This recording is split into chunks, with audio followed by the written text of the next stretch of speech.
Covering the game since how long? What do we got here? What are we looking at? I've been doing it for the Post since '93. Since '93, so almost 20 years here. And Mark, you've been with the Patriots for a good part of this week. Mm-hmm. We just got the practice report from Patriots camp.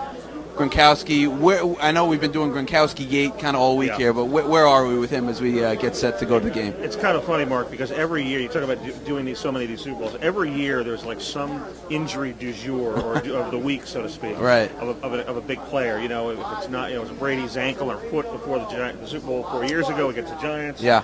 It was Dwight Freeney's ankle a few years ago. Terrell Owens. Terrell. There's always something. So, and that's, this has been the topic of the week. Yeah.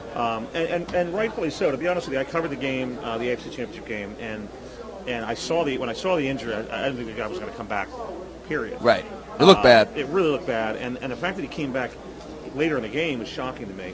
So I went into this week thinking it was not really a big deal, but I'm not so sure about that now. I'm thinking that I do think he's going to be active, and Belichick pretty much has leaned that way anyway. Right. But what will be fascinating to watch is how they use him. Is he going to be that prolific, receiving guy, or do they use him more as a decoy? Mm-hmm. You know what I mean?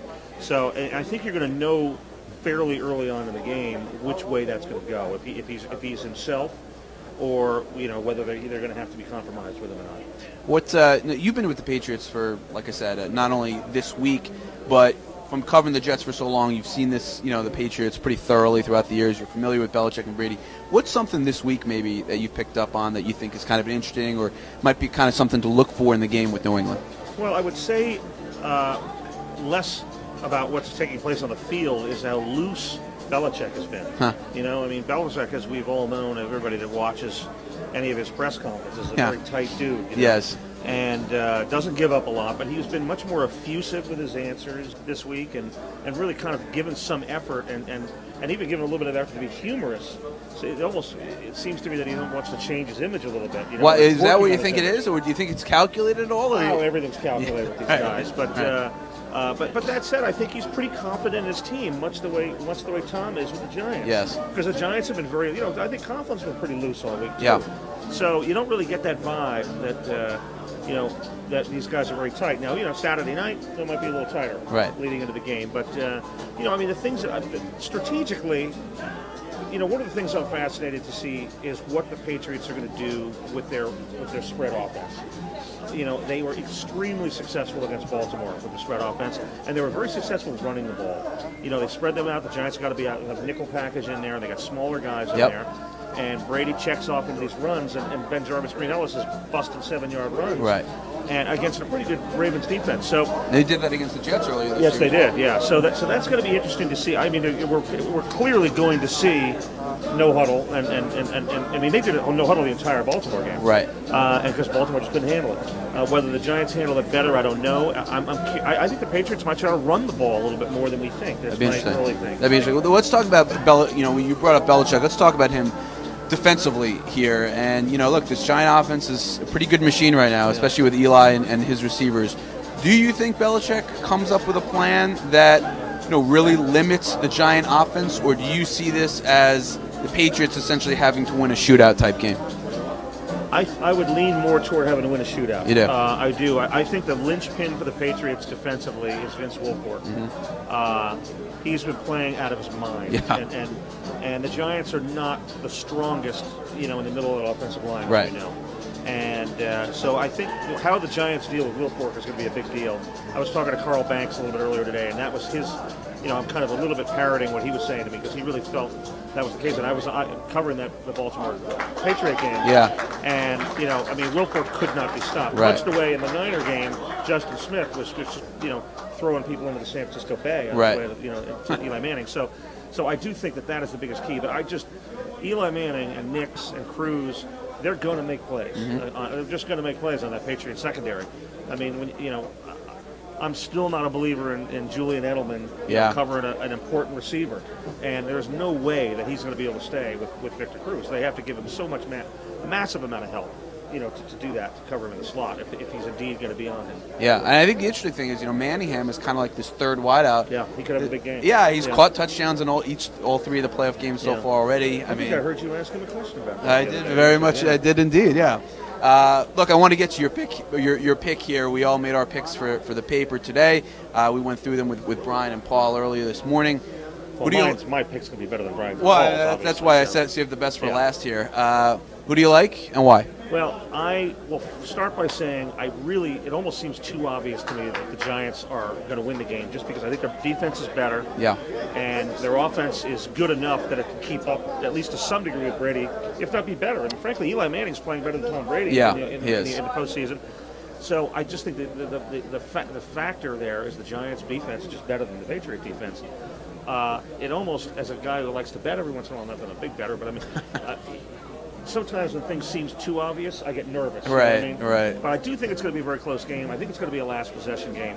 In our New York Post prediction Picks. box, I put 27-26 Giants. Okay. But there was a little bit of a motive. There was a little karma motivation there because I happen to be in a box pool in my doorman in my building, and I have 7 for the NFC and 6. So you're just kind of rooting for. So this is self-rooting here more than anything else. Who doesn't root? If I don't root for myself, nobody's going to root for me. No.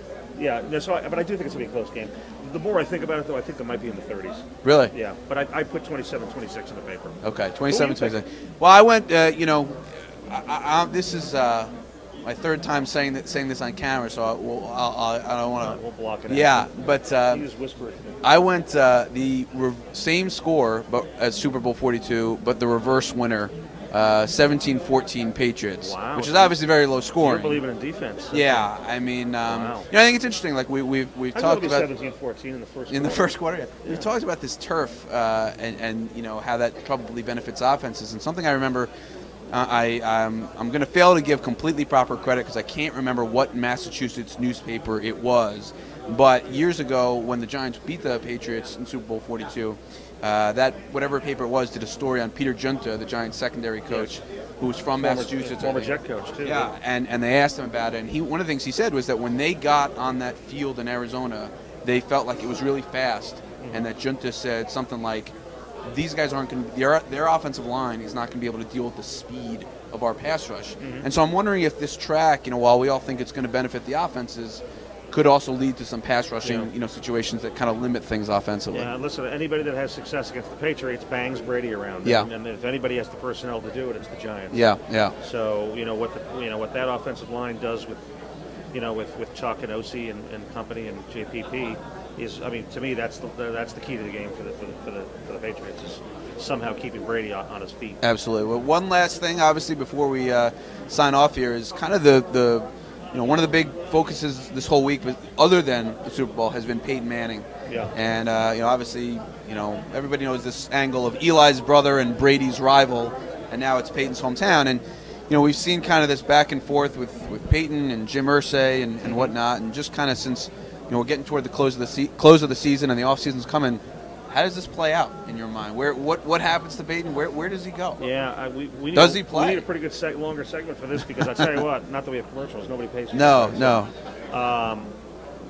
It's funny. I was actually out at a local watering hole, just to try to help the local economy. Sure, last night. sure. And, You're a generous man. It's how I go. It's what I would do. So,